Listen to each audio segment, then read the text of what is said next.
Go, go, in the middle. See, Mami, hindi pwede sa lights sa ano. Tell Mami. Mami can.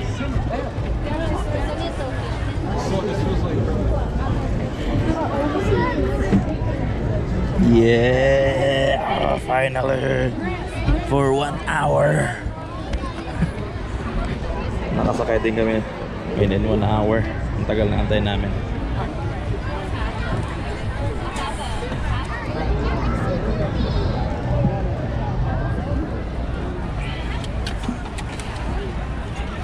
Wala nang cut-cut.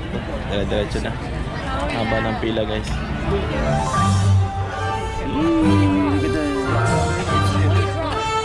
Huh?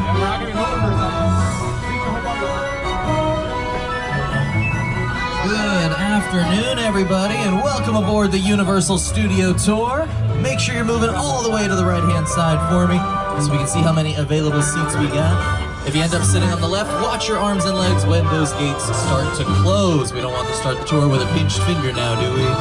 Hi everyone, I'm Chris. I'll be your tour guide for this behind-the-scenes experience as we leave the theme park behind. Leave the theme park? Yes, we're leaving the theme park and we're visiting the movie-making studio. The studio portion of Universal Studios Hollywood. Before we leave though, make sure you got a pair of 3D glasses. You will need them for an experience on the tour. If you still need a pair of 3D glasses, raise your hand nice and high into the sky. One of our studio tour ambassador friends will get you a pair. Okay, it looks like we do need 1 pair of 3D glasses for the second car there, I think, at least. But yes, if you're in the back cars, just keep your hand raised until you get those 3D glasses so we can get them to you. If we have any small children traveling with us, if their feet don't quite reach the floor of the vehicle while they're seated, just make sure they're not on the very edge, right next to a gate. We do have some bumpy portions of the tour, so safety first. Make sure that at least one seat or so towards the center of the vehicle. I see the gates are coming down, so it looks like we'll be heading out soon. Again, watch those arms and legs if you're sitting on the left-hand side. Happy almost New Year, everybody. Wow, 2025 coming to an end. 2026 soon to start. Also soon to start is the tour. We are going to be heading on out of here. You can wave goodbye to the theme park as we depart. Yeah. Toodaloo. See you later. Bye. Now, once again, my name is Chris, if you missed it before. I call that a Christmas. Heyo. I can only make that joke for like 2 more days. That's it, and then it's done. Now, I'm your tour guide, but as you can see, I'm sitting backwards up here, and I don't have a steering wheel. That makes it a little hard to drive. That's why we got Jorge with us as our driver behind the wheel. Everyone say hi, Jorge! He's waving back. He'll get us through the tour nice and safe. We also have a co-host of the studio tour I'll introduce to you now. You might know him from The Tonight Show. It's Jimmy Fallon. Oh, hey there. You made it. Welcome to the Universal Studio Tour. I'm Jimmy Fallon. I'll be making sure that you get through this experience in one piece. You've got the very best guide. Chris! And the greatest driver. Jorge! They're the best. I love them. Even though Chris! owes me $5. I know you guys are excited to get on the tour, but first, a few safety rules. Yes, we'll go over safety. So if you need guest assistance, like if you have a medical emergency, if you drop something of value off the tram, or if you have any sound or video issues, just reach up and pull on the red emergency cord that runs along the center of the ceiling, and then I'll be back to help you out as soon as it's safe for me to exit the tram. Otherwise, during the tour, please make sure to stay seated and keep your arms and legs inside of the vehicle. The studio, it is private property, so if you drop a phone or if you can't wait to use the restroom, pull the cord and remain seated. No smoking of any kind during the tour, please. Also, there's going to be loud noises, fire effects, lots of water effects. Watch out, you might get wet. We also have sudden tram movements on the tour. Might be a good idea to secure your belongings. That way, you know, nothing goes oops flying out of the vehicle. Finally, for your safety and for everybody around you, please do not use selfie sticks while you're on board. All right, we're gonna make our way down the hill. We are descending the mountain to get to the movie-making studio. On our right-hand side, well, you see a lovely view of Super Nintendo World down there in the lower lot, but a little closer to us, we're following this line of movie posters down the hill. We call this the timeline. it's kind of telling us a history of movies that Universal has created in its time in existence. So keep an eye out. You might see some of your favorite Universal films. Oh, if you're a Five Nights at Freddy's fan, they've still got the big poster for Five Nights at Freddy's 2 that came out earlier this month there.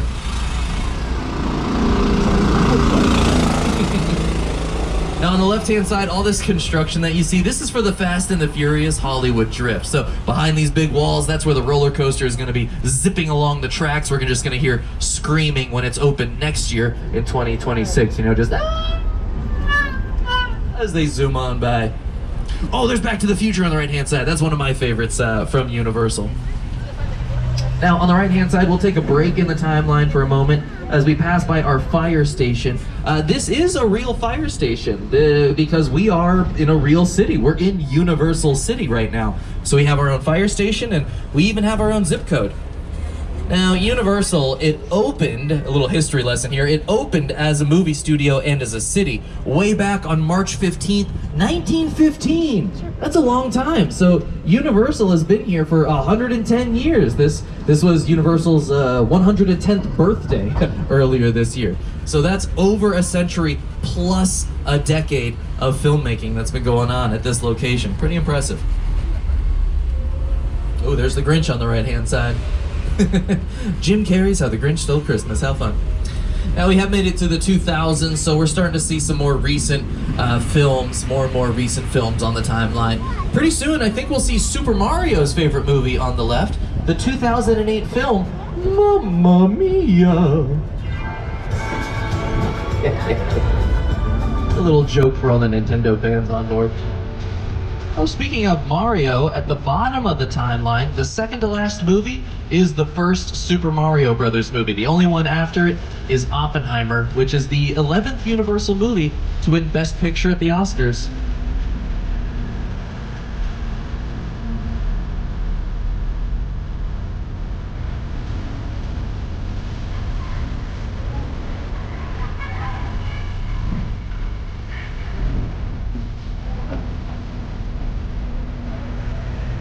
All right, we've officially made it to the movie studio. We are heading into the front line.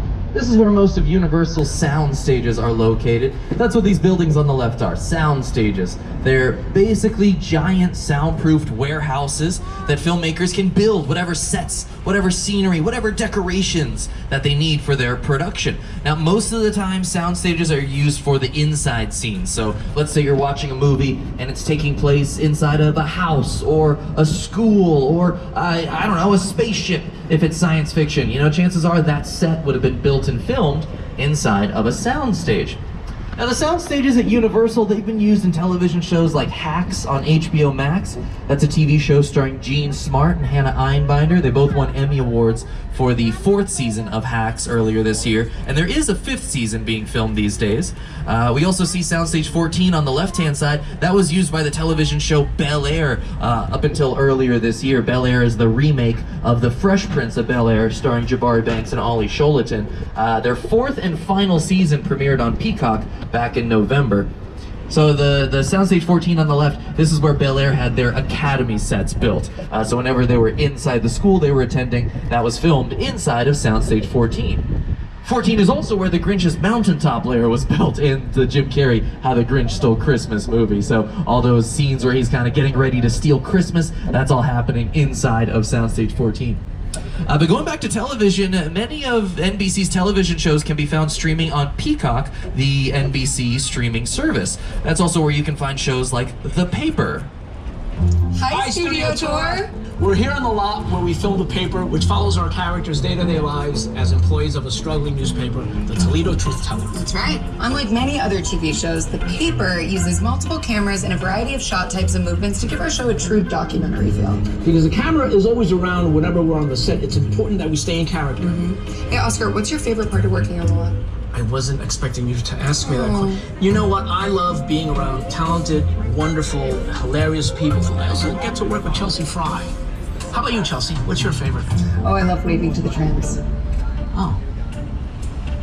Okay. You can probably stop waving now. No, it's fun. Just try it. Yeah? Yeah, just try it. It's great.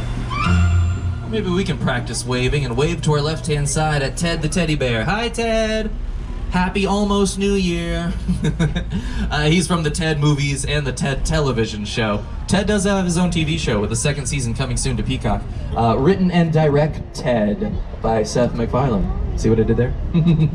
But Ted is welcoming us to the area of the front lot that deals with pre-production. So you have different phases of production, you know? You have production, lights, camera, action on set, and then you have pre-production. That's when you're still building the sets. You're writing the script, you're deciding, oh, what actor is gonna play what character? That's casting. That all happens in pre-production. So these bungalows on the left-hand side, these are used as offices for production companies, possibly in pre-production. For example, Mark Platt Productions has offices here. That's the production company behind the movies Wicked and Wicked for Good. Goodbye, Dorothy. Bye, Dodo. It's just that one road the whole time. What a touching display. Shiz. I scare you? I'm a public figure now. People expect me to Lie? be encouraging. Are you crazy? We couldn't be happier when all your dreams. Please, where'd you get that? Rated PG. Now, Wicked is coming home for good. Now is a chance you can buy it at home with an exclusive sing-along and over 1 hour of never-before-seen bonus content. We have a QR code at the end of the tour where you can scan it and see exclusive featurettes for Wicked for Good. I've seen it in theaters a couple times. I really have a fun time. You might say that I have been changed for good. Yeah, I really hope all my jokes end up being popular. But we've left the bungalows behind. Now on the left-hand side, we're passing by sound stages 25 and 26. These sound stages, these are used for the television show St. Denis Medical. So this is where the television show has the interiors of the hospital built on the inside. They're in their second season now. They recently finished filming for the second season with new episodes every Monday on NBC. Welcome to St. Denis Medical Center. St. Denis Regional Medical! I have access to some really good stuff, and I will hook you up. Yeah. No, man! That was a test! We're like the Avengers, you know? We're not supposed to have favorite patients, but we do. I almost don't want him to get better. Pale, kind of blotchy. It's the other one. Oh my God, that's much worse. Wow. Yeah, so season 1 streaming on Peacock with a second season. New episodes Mondays on NBC, and then it goes to streaming on Peacock the next day on Tuesdays.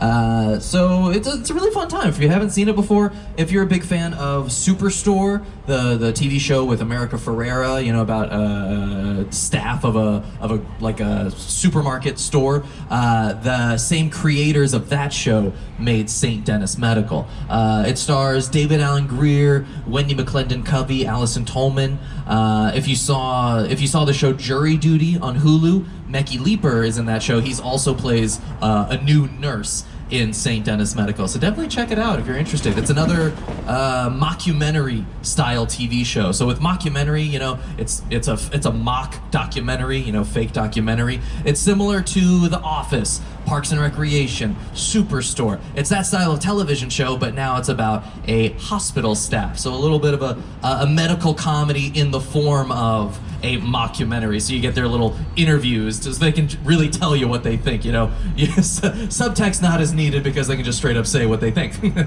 But, you know, back in time, we used to call these sound stages the Will and Grace sound stages because when the Will and Grace revival show was happening, those were filming inside of these sound stages as well. Real quick, once you get past the windows on the left-hand side, there's a poster for St. Denis Medical there on the side of Soundstage 26. Pretty cool. But yes, I was talking about Will and Grace. The revival television series was filming in these sound stages. So they filmed this scene inside of there. We've all had our share of humdingers. Me included. One time I took a drink that said Lisa on it from my coffee place. I know my name's not Lisa. You are a bad girl. Stop the tram! Now, it may have looked like they were taking the tour, but no, they removed a tram car from a tram vehicle, placed it in the soundstage. They filmed on a green screen, so they were able to replace the green screen background with footage from the backlot of the studio tour. So they were using a little bit of a visual effects, and that's for post-production. So if you've ever seen like behind the scenes, they're using green screens or blue screens. That's for visual effects artists to replace in post-production after filming is already finished.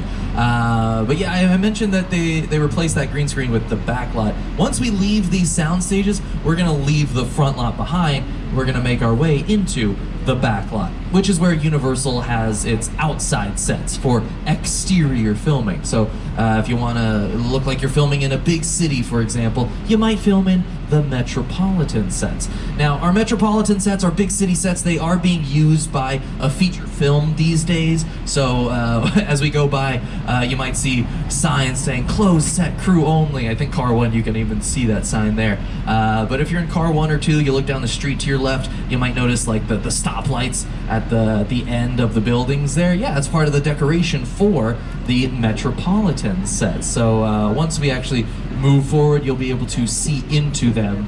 See into it's New York Street is the main street, and that's what we'll be able to see. That's what's cordoned off up here once we're actually going by it.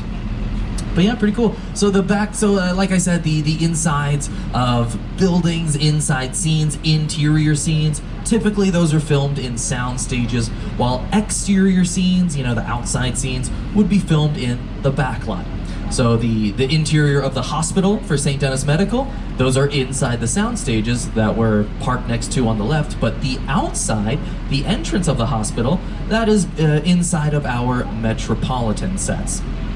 So I guess I'll give a quick little preamble here, but most of the sets on the back lot, they're not real buildings. They're what we call facades, meaning they are false fronts. They're only made to look real from the outside. So once you see, you know, the big city, you should keep in mind that many of these structures and buildings, they're hollow, they're empty on the inside. So you can't do any interior filming. If you walked inside of one of the big city sets, the camera would be able to tell, wait a minute, that's not a real building in there. So that's why they build whatever the interior is supposed to look like inside of a soundstage. But here, I'll show you a little example using our co-host, Jimmy Fallon. Hey everyone, welcome to New York. I got my start right here in New York on Saturday Night Live. This is actually my old neighborhood. Once got mugged over there. An old woman, tough lady. This is my favorite hot dog guy. Hey buddy, how's it going? Remember me? No. Just like old times. Gotta love New York City. Hey, I'm walking here. Oh, and there on the left-hand side, there's a look into our Metropolitan sets. Lots of production, decoration, and equipment down there, like that pizza sign isn't normally there on the left-hand side of the street. So instead of the big city right now, we're gonna visit King Kong on Skull Island. The original King Kong that made me want to direct movies. I saw that movie on TV when I was about 8 or 9 years old, and I wanted to become a filmmaker. I like films that just take you away from your real life and sweep you up in adventure. Kong literally does that. I mean, you're on board the ship, you're sailing to a lost island, you're encountering monsters and creatures from, you know, prehistoric times. So I was thrilled when Universal invited me back to Skull Island, and it's great to have you along for the ride. Now, we have created this 3D immersive experience, so you're going to have your glasses ready. Don't put them on yet, but just have them in your hand because we're about to return to Skull Island. And while we're visiting Skull Island, this will be a reminder to please remain seated and hold on to your belongings. It is gonna get bumpy while we're here. There's dinosaurs running around and boy, they love to cause mayhem. So if you drop your phone, I don't know, a T-Rex might eat it and you'll have to wait a long time to get it back. So make sure to hold on to everything while we're here. We really put a lot of thought into the character and personality of Kong, and he's so much more than a monster. In fact, he's not a monster. You know, he is an incredibly majestic, ancient creature. He's a force of nature. He's old, he's wise, he's proud, he's fierce, and obviously he has a heart. The most important feature with Kong are his eyes. Kong's eyes are wonderfully expressive. They're full of emotion. His eyes are like a window into his personality and his heart. He's had an enormous number of encounters with his foes, the T-Rexes and the various dinosaurs on Skull Island, so he's been beaten up, scarred, you know, chewed up, spat out by these dinosaurs at various times, and he wears the scars of a lot of ancient battles. All right, everyone, time to put on your 3D glasses and hold on tight. Nobody's lived here for hundreds of years. It was so sure.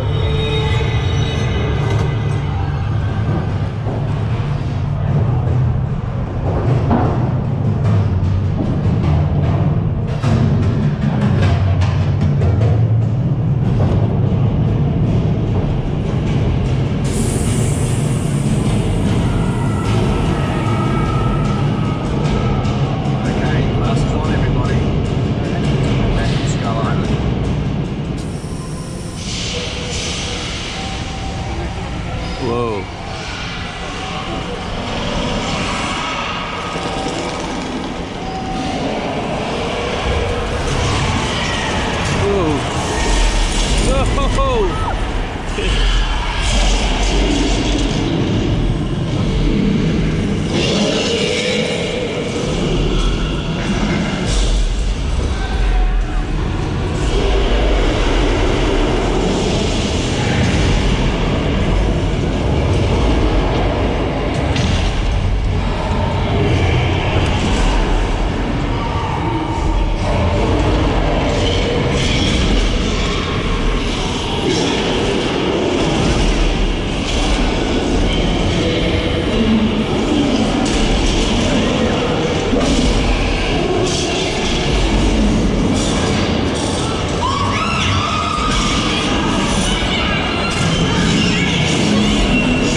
Woo indeed. That was King Kong 360 3D. My oh my. Sounds like we had fun in there. I told you it was going to be bumpy. I was not kidding around there. Did everybody make it? Nobody got eaten by a dinosaur, right? It's a lot of paperwork for me if that happens, so I don't like that. All right, you can take off your 3D glasses now, but hold on to them. We'll have a place to return them at the end of the tour.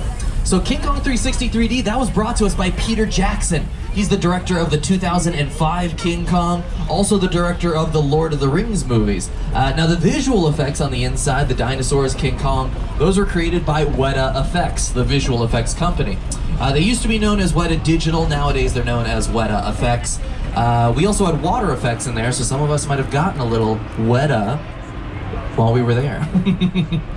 But Weta Effects, they do have 7 Oscars for best visual effects in the movies, and their work is very common. You know, if you've seen the new Avatar movie, Fire and Ash, Weta Effects creates effects for those. They also help to work on the visual effects for the new Stranger Things season. So a lot of recent examples of their work.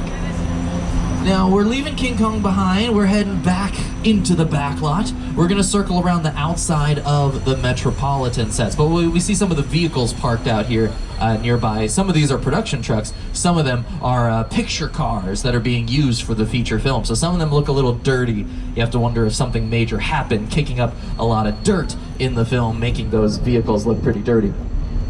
But since we're on the outside here, we get a great look at this big metal structure on the left. This is a great example of a facade, like what I said earlier. Facade being a false front. It's only made to look like a building from the other side, where a mural is painted to look like a building that kind of covers the parking lot that's back here. So if a camera's down the street filming in this direction, they don't want to see the parking lot and the grassy hill, you know.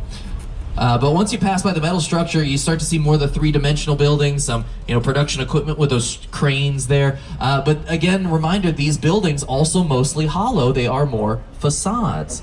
So we get a cool look at some of the equipment, decoration, even some more picture cars on the left.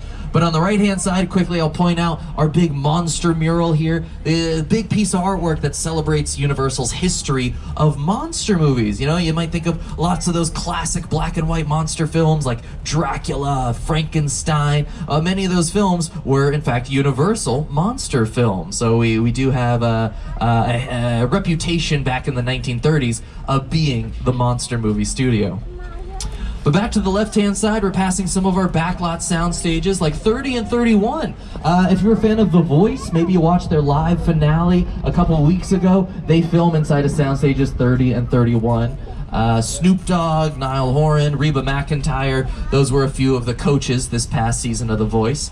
Also on the left, further down, we got soundstage 33. That's where Reba McEntire films her show Happy's Place. That's why it says Happy's Place on the outside of the soundstage. It's about a single mom who works 2 jobs, who loves her kids and never stops. No, that's her other show. Happy's Place, that's about Reba's character taking over her father's restaurant, which is called Happy's Place.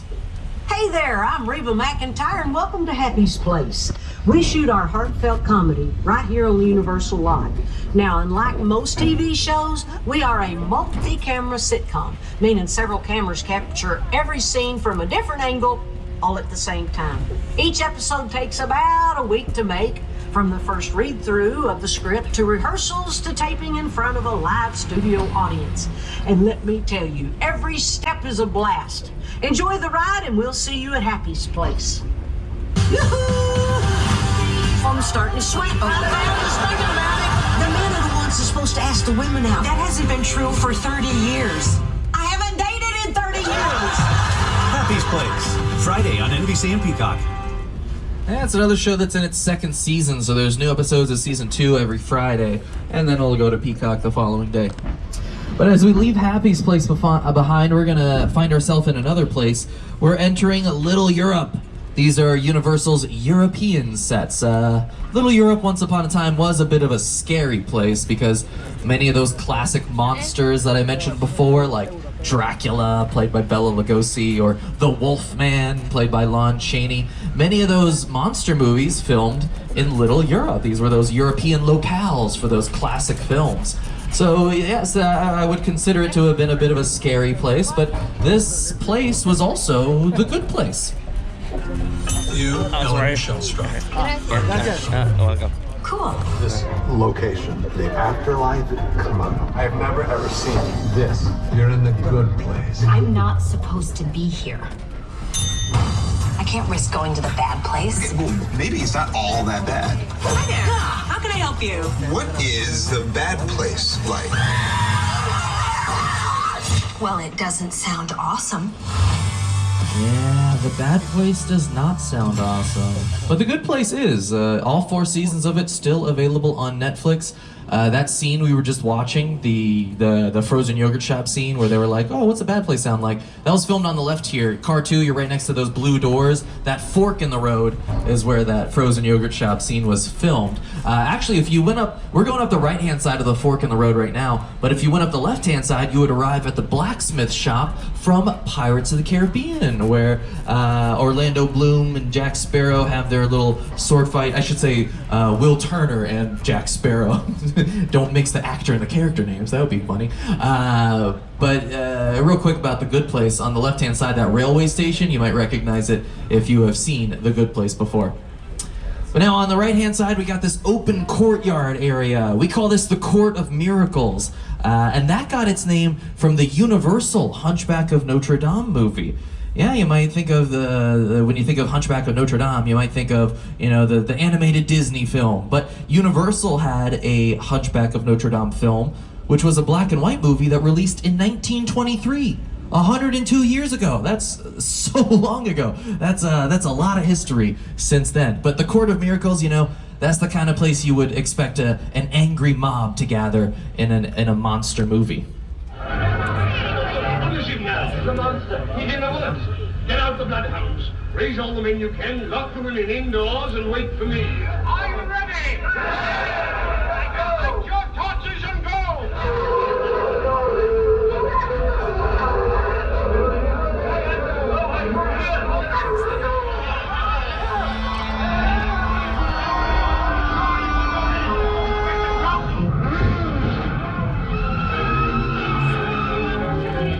Why don't you shoot him?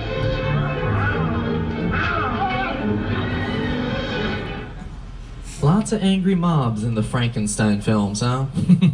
Hey, leave him alone. He didn't ask to get made. He's just a guy. He's just a dude. Leave him alone. Don't follow the mob mentality and all that, you know. It's funny he's referred to as the monster when, you know, the original book, Frankenstein by Mary Shelley, he's just referred to as the creature. Interesting how we turned him into a monster in the movies. But yes, the monsters of Universal, they have inspired many generations of filmmakers. When we think of Universal, we think of monsters. Dracula, Frankenstein, Wolfman, Bride of Frankenstein, The Mummy, The Hunchback of Notre Dame, The Invisible Man, Phantom of the Opera. Classic films. They're just brilliantly made. That Frankenstein image, flathead, bald, it's one of the great icons of the world. That to me was like the essence of the Universal horror film. I was just mesmerized by these movies. Boris Karloff, Lon Chaney. I remember the original Universal Studios Mummy movie really scaring me. They still ring in our memories now, and we love them. I paused it on Dracula, played by Bela Lugosi. He plays Dracula in the 1931 film. Yeah, Dracula and Frankenstein. Those came out in 1931 in theaters. That's almost 100 years ago. That is nuts. Almost a century since those classic horror icons were introduced to the public consciousness through the cinema, through the theaters. Pretty impressive.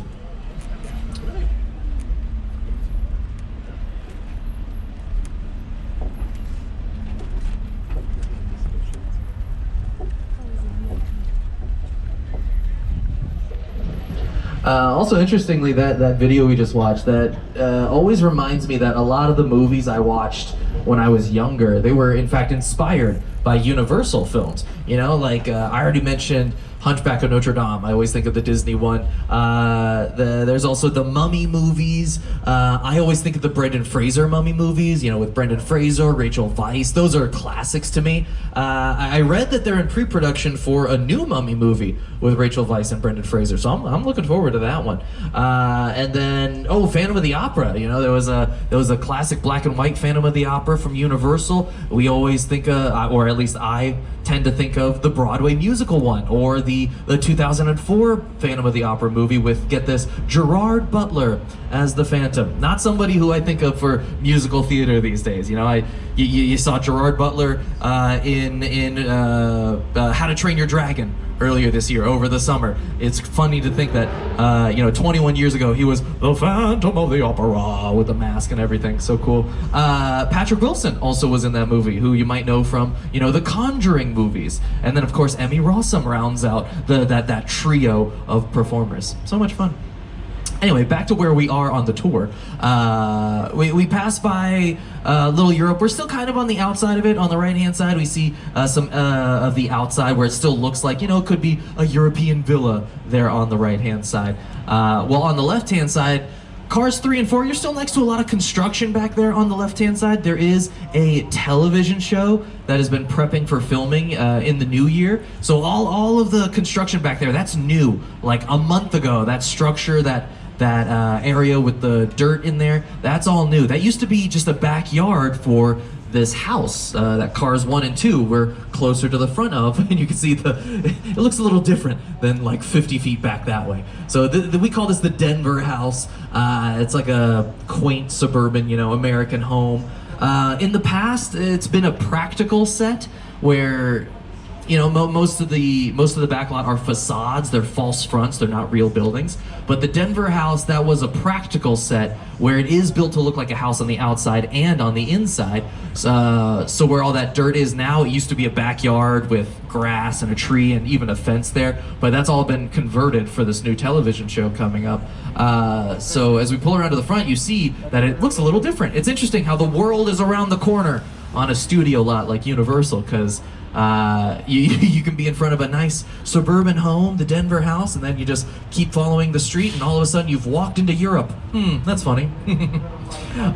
Speaking of Europe, you know, you may have seen it as the Afterlife and The Good Place, or as European locations in monster movies, but you may have also seen it as the country of Genovia, which is the fictional country from Disney's Princess Diaries 2, Royal Engagement. That's the second one when they actually, you know, went to Genovia. So when there's that big parade, Anne Hathaway is teaching all the kids how to wave like royalty. Ooh la la, princess wave. The streets that they were walking through were the streets that we drove through in Little Europe. Pretty cool, lots of fun. Now, I don't know if I have any Princess Diaries fans on board, but they have announced they're making a third one, a Princess Diaries 3. Ooh, they're in pre-production for that movie. They haven't announced, you know, what the plot is going to be or who's going to be in it yet, but I know in the second movie they had Julie Andrews as the Queen. They had Chris Pine as the love interest. That was one of Chris Pine's early movies too. You know, it's one of those cases where you go back and you think, oh my gosh, he looks so young. I didn't realize that was Chris Pine. That was before he was a big superstar. So yes, he's one of the love interests in that movie. And then of course the movie stars Anne Hathaway.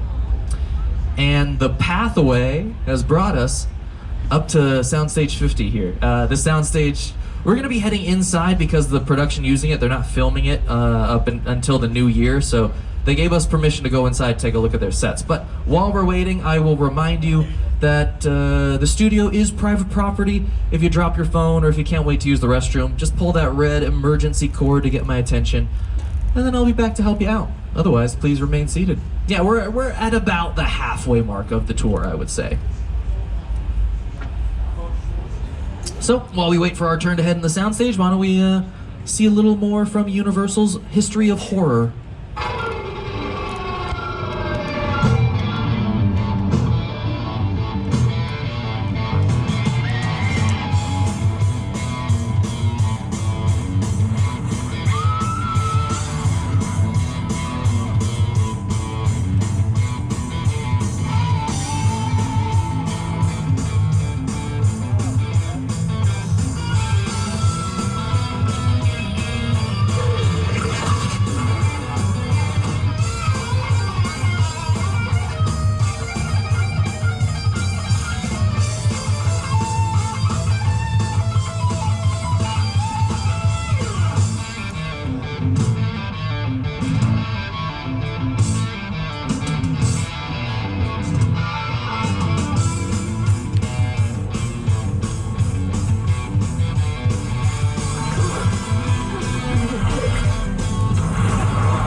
Looks like it's our turn to head inside of Soundstage 50 here.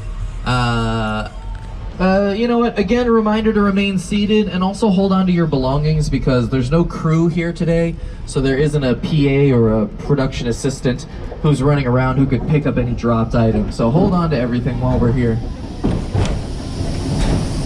We got an underground subway station on the inside, very intricate and elaborate. You might notice some of the posters and decorations say San Francisco. So that's a great example of set decoration, because that tells the audience. Whoa. Whoa, that was weird. I think we had a little earthquake. Uh-oh. Whoa, okay, it's not over, and it's a big one. Oh boy. Everybody hold on.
Everybody okay?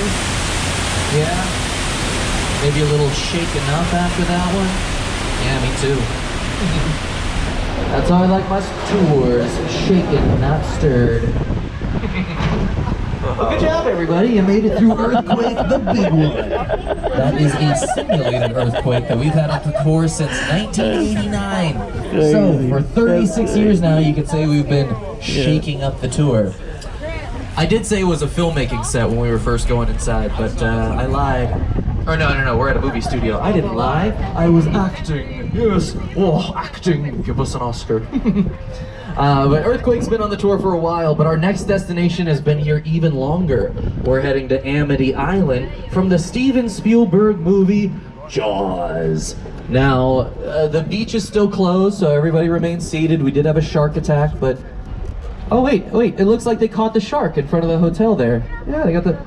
Oh, that must be Sue's boat. Okay, so we have a diver that works here. Her name's Sue. She's really cool. But she's probably in the water, making sure it's safe, making sure...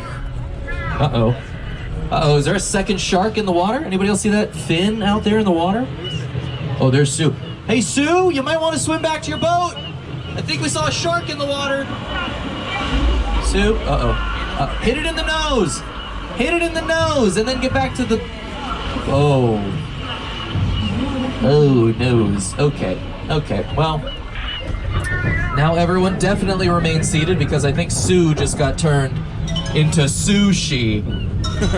And Sue, she was the best of us. Uh-oh,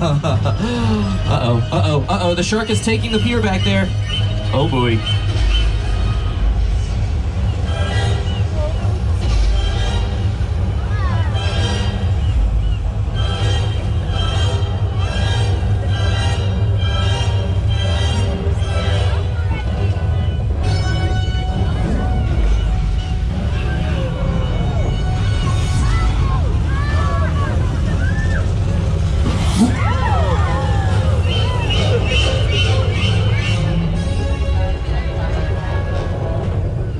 The end.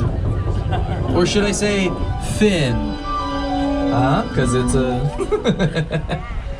Hey, good job, everyone. You survived our mechanical shark attack. Don't worry, not a real shark. Real sharks cannot swim backwards. Ours does the backstroke. Oh, that's a fan favorite part of the tour. That's one of my favorite parts of the tour, too. Jaws. Ooh, it's coming out of the water to eat ya. Especially if you don't expect it. If you don't see it coming, then Yeah, we celebrated the 50th anniversary of Jaws this year. That movie released in theaters June of 1975. So this past summer, that was the official 50th anniversary of the classic shark movie Jaws. You know, our attraction, it's kind of like the Jaws movie in that we have a physical animatronic shark, and the movie had 3 physical animatronics that they were filming with. They didn't always work because they were built for freshwater and then they filmed in saltwater, but they still had physical animatronics on set, which means they were practical effects. Now in filmmaking, an effect is practical if it's being created on set, if it's live and in person. Weather effects would also be considered practical if they are live and in person. So we got some sprinklers creating this heavy rain. We call them rain rigs. They make extra large drops of water so that it catches the light and really looks like a heavy downpour. So let's say you're filming a romantic movie, you want to have a romantic moment in the rain, you know, a little smoochy, a little ooh la la. Well, you might use rain rigs to make that rain in the scene, you know, drenching the characters. Speaking of drenching, look out.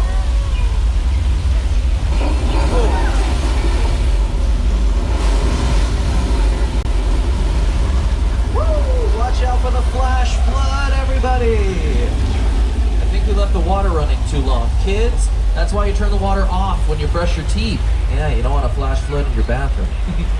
You can also see the flash flood in the movie Big Fat Liar with Paul Giamatti.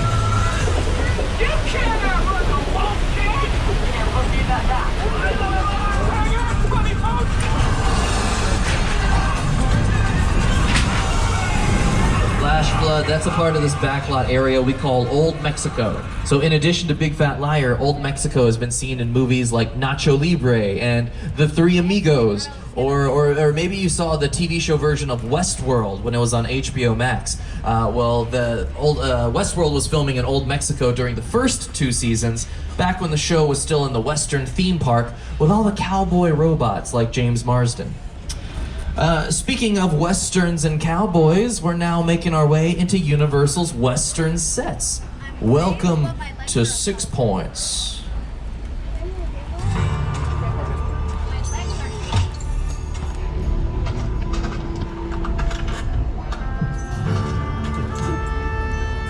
This town ain't big enough for the both of us, Jimmy Fallon. Well, I ain't going anywhere, Jimmy Fallon.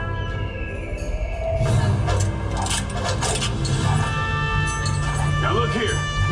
Nice folks in this tram don't want no trouble. They just want to check out 6 Points, one of the oldest sets on the Universal line. I heard this is where John Wayne and Jimmy Stewart shot a few of their westerns. That's right. That's where I aim to shoot you. Looks like we got ourselves a Mexican standoff. Lucky shot. Now what say you mount up and get out of town while the getting's good? All right. Well, I'll see you again, Fallon. Oh, you can count on it, fella. Now get. This is the beginning of a beautiful friendship. We just have to talk it out, that's all. I think we're gonna saddle up and mosey on out of 6 Points ourselves. Yeehaw! 6 Points also mainly comprised of facades. They are false fronts. Ahead of us on the right-hand side, we see the back side of this wall. We see it's not a real building. It's just a wall facing the center of the street. So we see the woodwork on this side, and we see it doesn't look so real from this angle. Sometimes perspective helps make movie magic. As we leave the Old West behind, we're gonna head past Amity Island once again, but instead of going into Jaws, we're gonna keep heading up the hill. But we will get another look at the Amity Island area that Steven Spielberg himself helped to design. The Jaws ride was almost the inevitable result of the size of the box office when Jaws first opened in June of 1975. And that was really the first time I ever got involved in the creation of a ride. It was a great honor to be invited into these great circles. I think the diver's in trouble again. Oh no! Replicate what the movie had done to audiences in a real way by building a physical shark that would come out of the water and terrify tourists as they were sitting in the tram. And the most amazing thing about the Jaws ride is it is exactly as it was from the time it was first placed on Universal lot. There have been tweaks, of course, over the years, but it is essentially what the designers and myself all envisioned and created. Now, on our right-hand side, we're passing by this big house here. We call this the Chicken Ranch house. That's another example of a practical set where it is built to look like a real house on the inside as well as the outside. And the Chicken Ranch, that's a great introduction to this next area of the backlot because we're heading onto Universal's little slice of suburbia here. We're heading to Colonial Street. These are our neighborhood sets. So there's a mixture of practical set houses where they are built to be real on the inside and facades where if you walk through the front door, there is no rest of the house. But from the center of the street, hard to tell the difference. So this yellow house on the left-hand side, if you've seen Never Have I Ever on Netflix, that's Davy's yellow house. So whenever they're outside her home or filming in her neighborhood, that was filmed here on Colonial Street, which is a very popular filming destination, from TV shows to movies to music videos, even commercials. If you've seen like a Wayfair commercial with Kelly Clarkson, those commercials film here on Colonial Street. Or maybe you're a fan of Desperate Housewives, the ABC television show. Well then you've seen Colonial Street before, but you might know it as Wisteria Lane. Whoa. If there is one thing everyone in suburbia can appreciate, it's a good neighbor.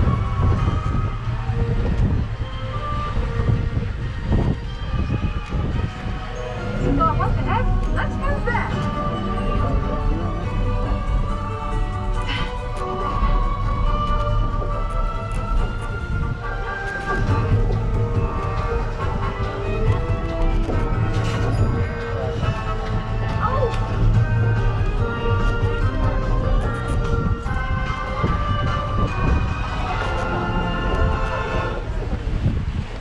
kind of feels like we just took a wrong turn. We just drove through a neighborhood somewhere, huh?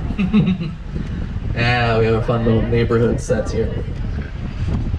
Now, as we leave Colonial Street, we'll be making our way up Steven Spielberg Drive. That's right, this road is named after the director because he has such a long history with the studio. Some of his biggest films have been Universal movies, you know, Jaws, E.T., Jurassic Park. So here's a little video of him telling a story of the first time he ever visited Universal. My entire career began with my relationship with Universal Studios just as a high school kid on a tour bus. Remember, in those days, there weren't trams, there were buses called the Gray Line Tour Bus. And I was so excited and thrilled to be on the lot. This was my first time ever on a movie studio lot. And during a bathroom break, I hid in the bathroom, and when everybody left to get back on the bus, I waited another 15 minutes until I'm sure the bus left, and then I had the entire lot to myself that day. And in those days, movie lots were so crowded because all movies were made on film lots. Today they're made all over the world, on locations, but most of it was focused in those days, in the 60s, on the film lots. So nobody noticed me when I was going around from soundstage to soundstage, and I really felt, in my own young way, I owned the lot and had the most amazing day of my life. So Steven Spielberg was visiting even before the first studio tour. On the left-hand side, that red vehicle, that's the Glamour Tram. That's what the first studio tour vehicles looked like back in the 60s and 70s.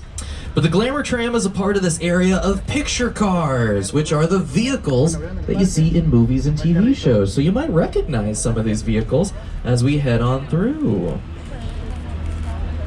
Now, even if a vehicle isn't a car per se, it would be considered a picture car if it's captured on camera getting characters from one location to another.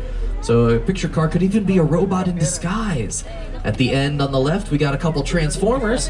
We got Bumblebee the Autobot and Barricade the Decepticon. They are from the first Michael Bay Transformers film from Paramount Pictures. Oh, wow.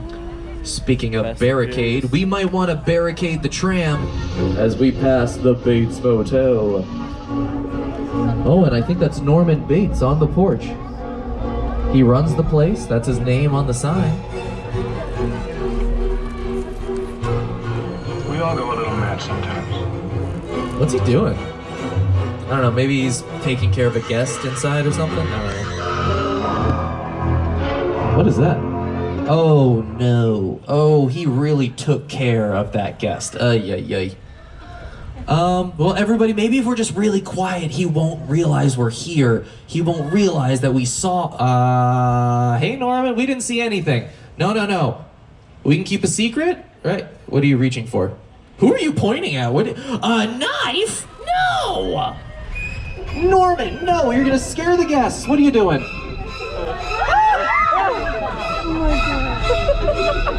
Holy moly, he went at car 4. That Norman Bates is a psycho. Look at him, he's just standing there, menacingly.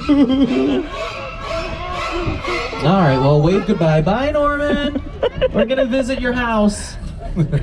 Yes, this house on the left, he's still staring. This is the original house from the 1960 movie Psycho, directed by Alfred Hitchcock. When it was first filmed, it was a simple facade, only the front and a little bit of the left of the house was built.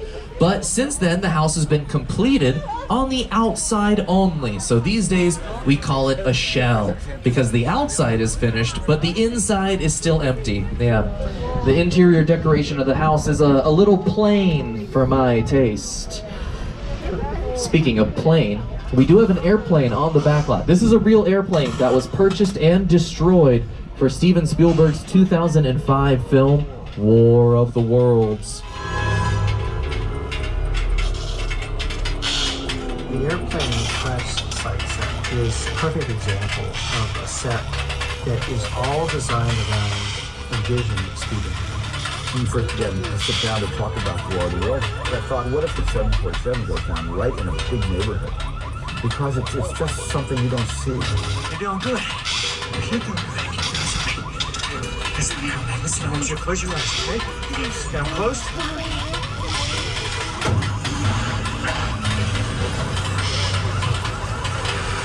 Bobby, get in. Yeah, I didn't see that. I didn't see that. Get in.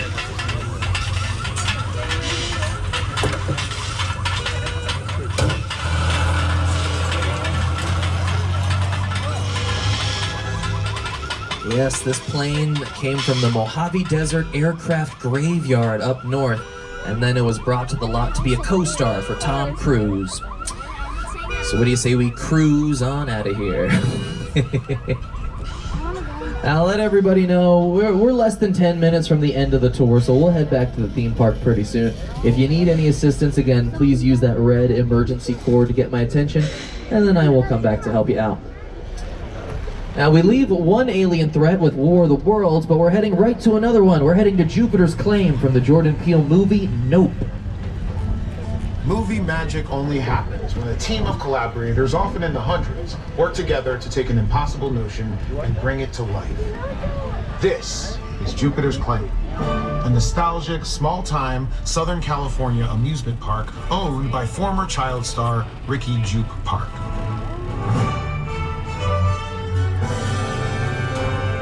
Over there, look into the winking well and have your picture taken just like the kids in that old 90s movie Kid Sheriff. That's what this whole place is loosely based on. Remember that one? No? Well, I do. A little further down, you can see the brand new Star Lasso experience. Built to showcase an unbelievable new live show. Not looking so live. Anyway, behind this Hollywood fantasy rush frontier town lies a sinister secret. It is smack dab in the center of a UFO hotspot. Welcome to the world of No.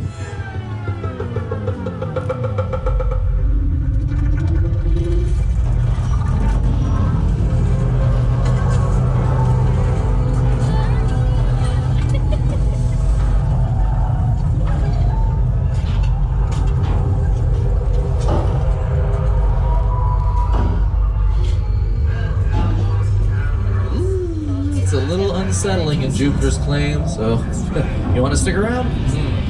Nope. So before anything happens to us, we're gonna go ahead and we're gonna get out. You know, like the Jordan Peele movies. Our driver Jorge, he had to turn the key and Peele on out of there.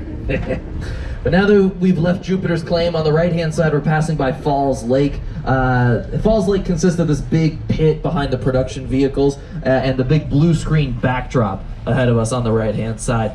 So this pit can be filled with millions of gallons of water to film aquatic scenes for movies like Sully with Tom Hanks, or Christopher Nolan's Dunkirk movie, or if you saw the Jim Carrey movie The Truman Show, the end of The Truman Show filmed here at Falls Lake. So that blue screen backdrop used to be painted to look like the sky. So at the end of The Truman Show, when he's sailing his boat, he bumps into the sky, which was actually the backdrop here. And then he gets out of the boat, he says, he finds a door, and then he says, if I don't see you, good afternoon, good evening, and good night. And then he walks out the door, and that's the end of The Truman Show. It's true, man. Well, that's going to bring us to the end of the Universal Studio Tour.